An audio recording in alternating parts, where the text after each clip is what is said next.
Frog recently attended the Australasian Talent Conference in Sydney. And yes, we were there to hear what the futurists had to say as far as the workplace is concerned and our roles as recruiters. And there are three things that I really want to pick out as far as trends are concerned that may interest you. Now, the first one is artificial intelligence, chatbots, automation. They're all coming up the gangplank as fast as possible. And yes, we need to embrace them. But do you know the good news is that we as recruiters still have an important part to play in amongst this automated, mechanical environment that we're going to be working with.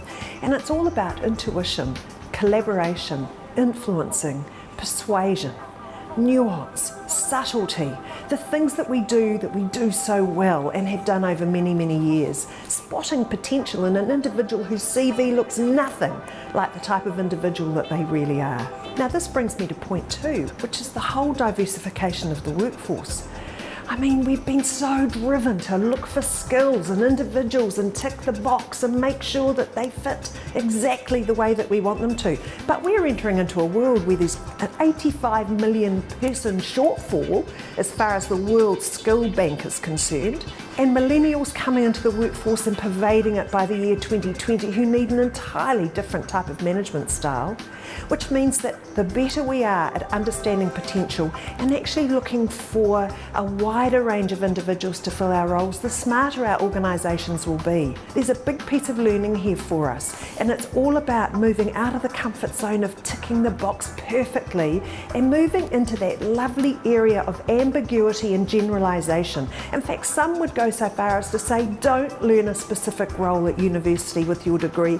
Become a generalist. Learn it all. Enjoy it all, because the workforce of the future is going to call on the generalist to really rise up in our ranks. Which brings me to point three, and this is optimal workforce composition. Now this is particularly aimed at the HR practitioner and the options that are available to organisations today to staff up and get the job done. Flash network, gig economy, freelancers, organisations making the most of people that come in for a project, collaborate together and go again. International secondment network platforms where organisations like Cisco are making the most of actually moving people to different projects and then back to their places of work. It's incredibly dynamic and it's very important work. It's the sort of stuff that we as practitioners have to know about over the next 18 months to 2 years, because we are going to be called on to actually advise organisations as to how to strategically make the most of their workforce and optimise it for business success. So, there's a lot going on, and let's make the most of it and have the guts to embrace it.